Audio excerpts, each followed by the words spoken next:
اعوذ باللہ من الشیطان الرجیم بسم اللہ الرحمن الرحیم۔ اب لڑی آ گئی دوسری عبادت والی، عبادت میں صوم۔ جہاں تک نماز کا ذکر ہے تو وہ تو مکی صورتوں میں اس کا بے تحاشا مرتبہ ذکر موجود ہے، لیکن یہاں جو ہے معاملہ صوم، اس سے پہلے مکی دور میں صوم کا کہیں کوئی تذکرہ ہی نہیں، نہ عربوں میں اس کا رواج تھا۔ یہ لفظ بھی عربی زبان میں تھا گھوڑوں کے لیے، گھوڑے روزہ رکھتے تھے۔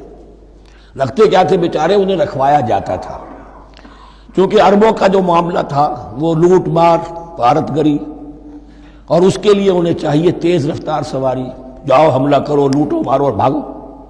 اونٹ جو ان کی فضا اور ان کے ماحول کے لیے مناسب تھا وہ زیادہ تیز دوڑ نہیں سکتا، اپنی اس ضرورت کے لیے گھوڑا چاہیے تھا۔ گھوڑے میں عرب کا سخت موسم برداشت کرنے کی عادت نہیں، نازک جانور ہے، وہ پیاسا تو نہیں رہ سکتا 7 دن تک جیسے کہ اونٹ رہ سکتا ہے، بھوکا نہیں رہ سکتا، وہ لو کے تھپیڑے نہیں برداشت کر سکتا، لہذا عرب اس کو رکھواتے تھے روزہ۔ کھانا پینا بند کیا اور اس کے جو ہے منہ کر کے کھڑے ہو گئے جب گرم تیز ہوا چل رہی ہے، خود تو اپنے آپ کو لپیٹ لیا اپنے گھٹنے میں، گھترا کہلاتا ہے وہ جو بھی کپڑا اوپر ہوتا ہے، اور وہ اس گھوڑے کو جو ہے وہ ساری آگ اس پر برس رہی ہے تاکہ اس میں عادت پیدا ہو جائے جھیلنے کی، برداشت کرنے کی۔ تو جنگ کے موقع پر کہیں یہ دغا نہ دے جائے، اگر یہ ہمت ہار گیا تو اس کا تو کیا کیا جائے گا، تو اصل میں سوار ہے جو مارا گیا۔ یہ روزہ ان کے ہاتھ تھا، لیکن جب حضور آئے مدینے میں تو یہاں یہود میں روزے کا رواج تھا۔ وہ ایک تو عاشورہ کا روزہ رکھتے تھے، اس لیے کہ وہ تاریخ تھی جس میں کہ نجات ملی تھی بنی اسرائیل کو فرعونیوں سے۔ پہلے یہ کہ ہر مہینے میں 3 روزے، اب اگر 30 کے 30 روزے ایک ہی مہینے میں فرض کر دیے گئے ہوتے اور وہ ہوتے جون جولائی کے تو جان نکل جاتی۔ بہترین تدبیر یہ کی گئی ہر مہینے میں، اور یہ موسم سارے آ رہے ہیں اس میں۔ پھر کچھ عرصے کے بعد یہ رمضان کا روزہ فرض کیا گیا۔ پہلا جو روزہ تھا 3 دن کا، اس میں یہ بھی تھی اجازت کہ جو اگر مسافر نہیں ہے، بیمار بھی نہیں ہے، طاقت رکھتا ہے روزہ رکھنے کی، پھر بھی روزہ نہ رکھے تو اس کا فدیہ یہ ہے کہ 1 مسکین کو کھانا کھلائے۔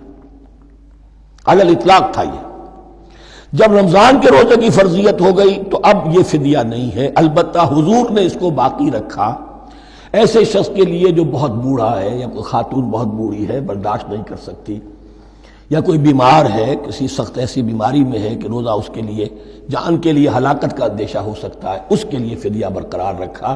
عام طور پر صحت مند شخص جو مسافر بھی نہ ہو اس کے لیے یہ رعایت ختم ہو گئی۔ یہ ہے ان آیات کی تعبیر جس پر میں پہنچا ہوں، اور بہت پہلے پہنچ گیا تھا، لیکن چونکہ اکثر مفسرین نے یہ بات نہیں لکھی ہے تو میں جھجکتا رہا، لیکن بعد میں مجھے معلوم ہوا کہ مولانا انور شاہ کاشمیری رحمۃ اللہ علیہ کی رائے یہی ہے، تو مجھے اعتماد ہو گیا۔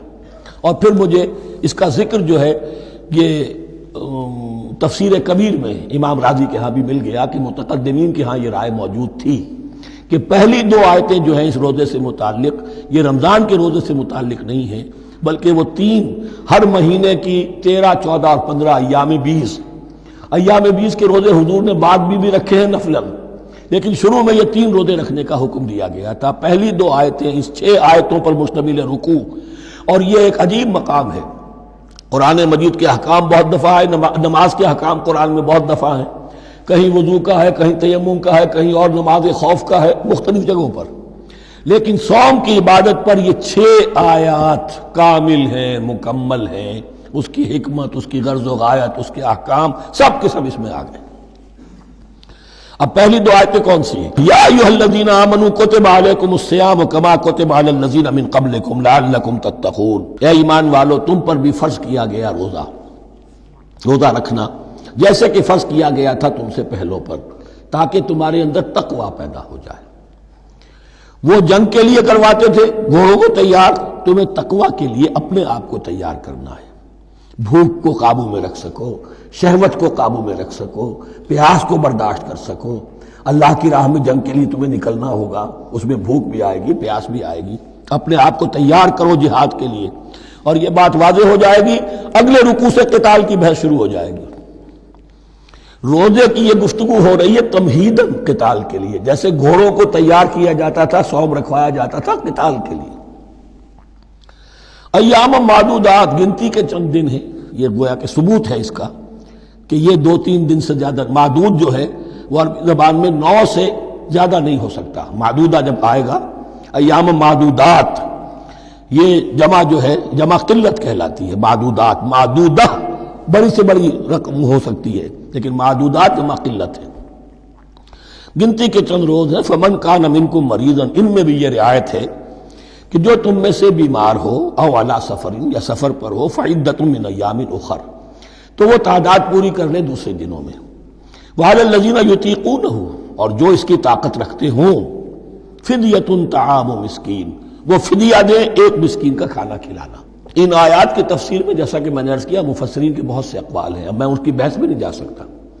جو میں نے اپنے مطالعے کے بعد رائے قائم کی ہے میں صرف وہی بیان کر رہا ہوں کہ اس وقت، اور یہ امام راضی کے الفاظ ہیں، کہ یہ فرضیت علی التعیین نہیں تھی بلکہ علی التخییر تھی. فرض تو ہے روزہ، لیکن اس کا بدل بھی دیا جا رہا ہے. اگر تم نہیں رکھنا چاہتے تو تم ایک مسکین کو کھانا کھلا دو. تو گویا کہ تدریجاً انہیں لانا تھا، چونکہ اس بات کے وہ پہلے سے عادی نہیں تھے. فمن تطوع خیرا فهو خیر اللہ، اور جو اپنی جی سے، اپنی مرضی سے خیر کرنا چاہے تو اس کے لیے خیر ہے. روزہ بھی رکھے اور مسکین کو کھانا بھی کھلائے، دونوں کام کرے، تو اس میں کوئی رکاوٹ تو نہیں، اس کے لیے بہتر ہوگا. وَأَن تَصُومُوا، اور دیکھو اگر روزہ رکھو، خَيْرٌ لَكُمْ إِن كُنتُمْ تَعْلَمُونَ، یہ تمہارے لیے بہتر ہے اگر تم جانو. اب یہاں بھی ایک طرح کی رعایت کا انداز ہے. صدق اللہ العظیم.